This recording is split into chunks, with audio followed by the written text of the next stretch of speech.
Pathra punch. So this video is called 17-Year WoW Addict Gives Honest Opinion on Final Fantasy XIV. This guy is a streamer for Final Fantasy XIV now. He used to stream for World of Warcraft and be a really awesome player for World of Warcraft.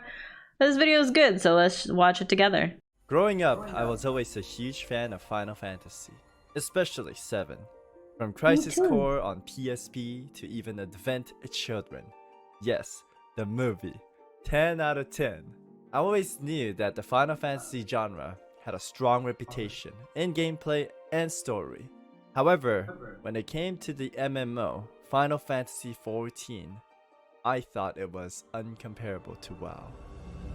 The god MMO at that time. But expansions to expansion. Yasu, thank you so much for subscribing. Welcome back, Pathra punch.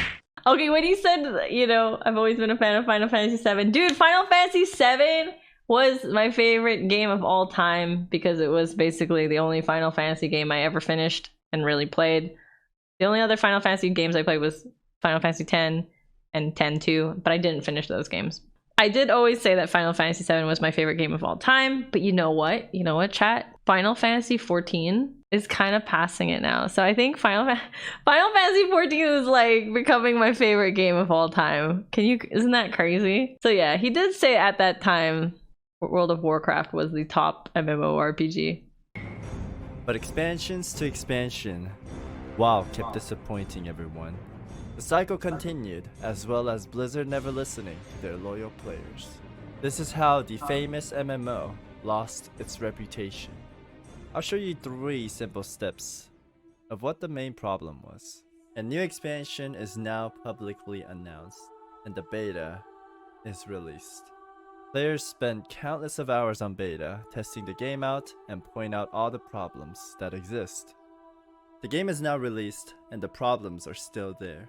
For months and months, players keep pointing out to Blizzard that this must be changed, but it is simply ignored. Majority of the players quit now. Then Blizzard starts making changes at the end of expansion to save their player base. Hey, we're making good changes. You guys can come back now. Fuck! Why does this sound like Hearthstone? Because they're both by Blizzard.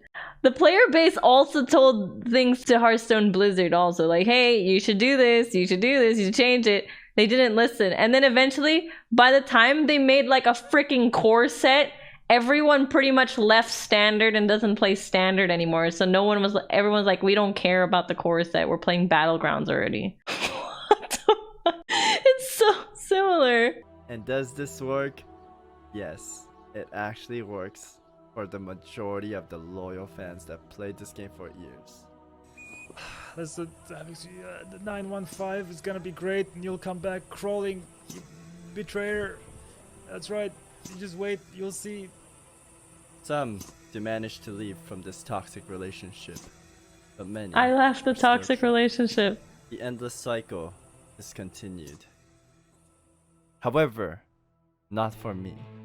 Today, I would like to share a story with you of how I became the Warrior of Chad. August The Warrior of Chad. 2021. Many of the WoW veterans were already migrating to other worlds. Even for me at the time. That looks so cute! Migrating to other worlds. Even for me at the time, I was playing Lost Ark off stream on a Russian server. With a bit of classic TBC to continue my copium journey. I was in a battleground farming honor points, along with the daily messages. I like his memes of like the copium slightly in the background. Now every time I watch like a Hearthstone streamer who like you can clearly see that they don't really have that much love for the game anymore. It's like now I'm just gonna see like this copium like emote in the background. Savix, would you ever consider trying Final Fantasy XIV? And I would simply reply with, the game looks bland and it's unappealing to me. For some reason, I was pretty close-minded in trying Final Fantasy XIV. Dude, a lot of people are. On that same day, I was reacting to videos because of how boring this honor farm was. And the video that was requested was called 15-year WoW nerds. First impression of Final Fantasy XIV PvP. My viewers knew I was a PvP fiend, so they threw in a little bait, and it worked. I told everyone that day that I would try Final Fantasy XIV. And with a little bit of push from my friends, I was in. I needed to see what this game was all about. Savix Adventure of Final Give me Fantasy that cat girl. XIV Episode 1 has started. For a couple of days, I played the game off stream, so I wouldn't have any distractions.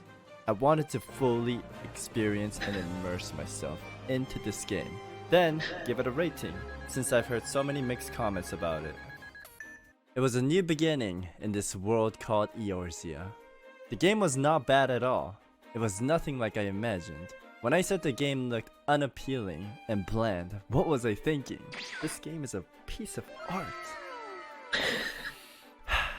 It was a fresh breath of air, and it reminded me of how fun it is to try and explore in a new game. I did also run into a few problems, such as being way too used to WoW's interface. For some reason, I found it very difficult to navigate in this UI, especially the map. I cannot get around Oda. It was a nightmare. Another thing I noticed right away was a lot of reading. This game had a lot of reading.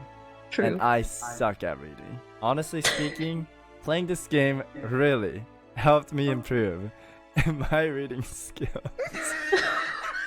Me And too. slowly but surely, I understood what kind of MMO this was, and I for sure fell in love with it. The little details it had amused me, especially the fact that it showed rings when you equipped it. I know it's something stupid, but in what game do rings show? As well as neck pieces. I thought it was so cool. I progressed and learned more about this game every day. I even ended up watching an hour 30-minute documentary of how this MMO was recreated due to its failure Me back too. in 2010. I watched it. This allowed them to create one of the most epic trailers. A realm reborn, a new beginning. Even watching it now, it's so epic. I've seen this so many times now.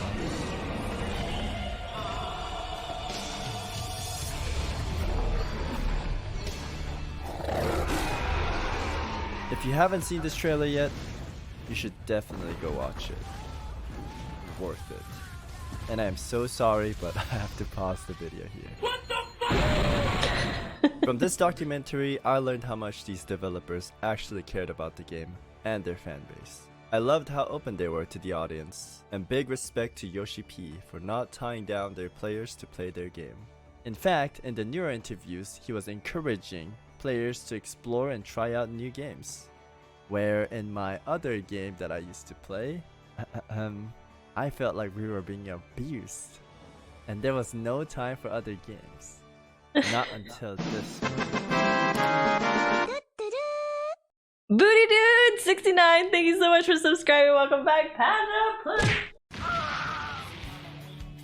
My journey continued throughout the great expansions, and along the way I've met and made so many new friends, and I would like to thank The them song all from the Emote. bottom of my heart for giving me one of the best experiences. Aww. We visited houses together, took a lot of pictures, went to the I Golden want a Saucer, photo shoot place raced our like that. chocobos, and my grass-fed organic Omega Boy made me proud. I'll never forget that 12-hour Bahamut run. Oh man, Aw, that I can't was a wait for trip. this. And big shoutouts to Mada K for teaching me and Miso the legendary fights. I even downloaded Heaven's Fall Simulator to master one of the fights. It actually helped me get so good at landing those. I guess you could say I nailed it. Okay, before we move on, I want to show you guys this mock. Look at it, it's so cool. These white people happy. I cannot get over how cool he looked. Oh, I also had the honors to attend to these beautiful weddings. Congratulations to all of you guys, and thank you for having me. And not to forget the jumping puzzles. They are omega fun to do and super addicting. I haven't done this yet. And last but not least, 1v1 duels. From what I witnessed, Alice was farming everyone as a samurai. Even me, but I got one clean win as a ninja against her. Easy peasy. There was so much more to this game than any other. It felt like a complete MMO. I couldn't think of anything that this game did not have. Maybe you guys could answer that in the chat.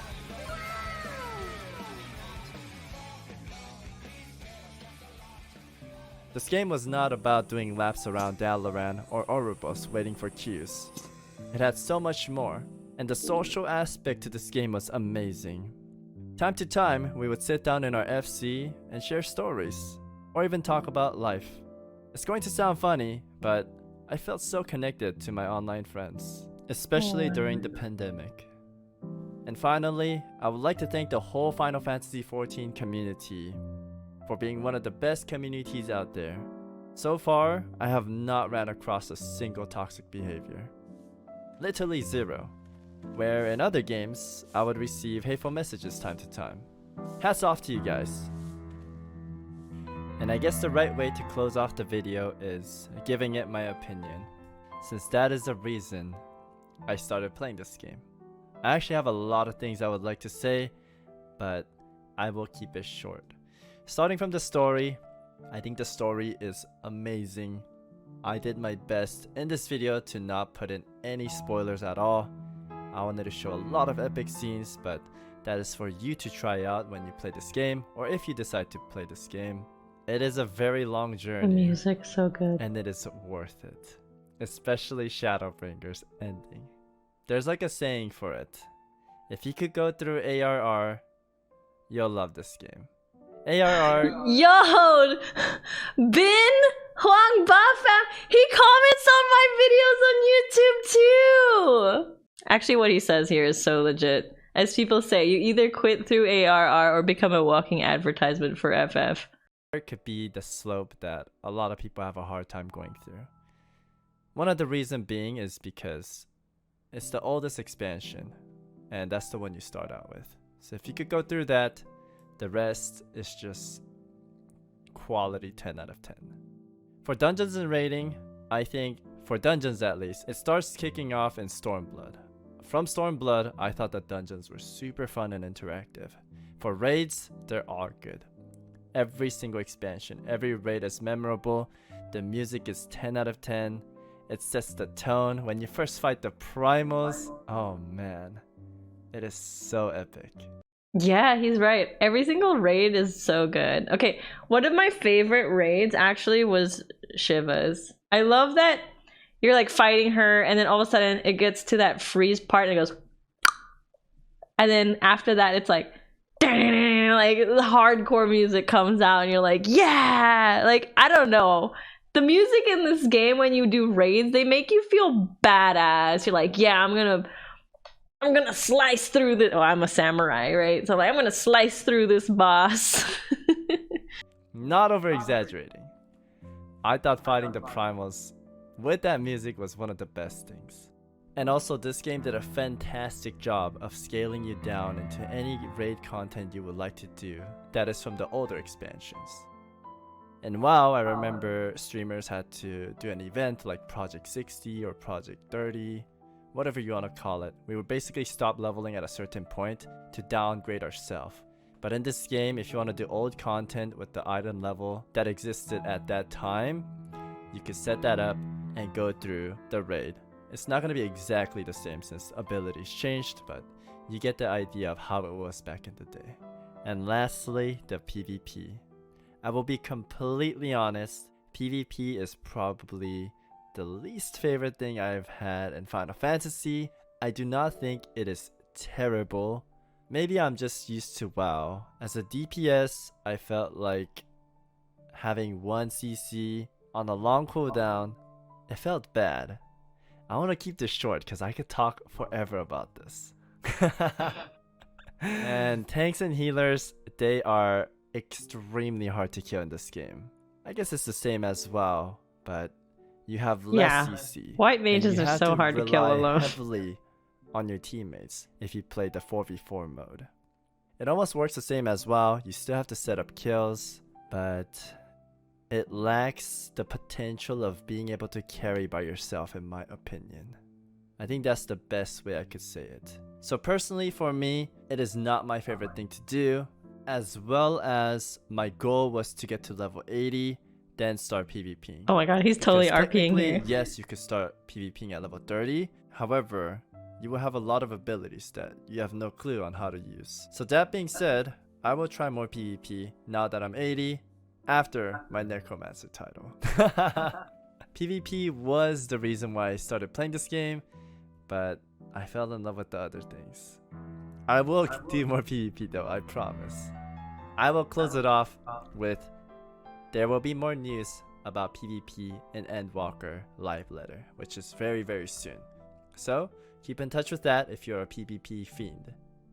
But for me, I think I'm retiring and becoming a full-time RP player. I know people are gonna laugh at me. Savix rank 1 Red Paladin, downgraded to role-playing Andy. Listen, roleplay in this game is is amazing, okay? All the jokes aside, if you're a fan of MMOs, I think you should give Final Fantasy XIV a try. Coming from a long-time MMO player, I highly recommend it. And that is it. Hope you enjoyed this video. If you did, please leave a like and subscribe for future content.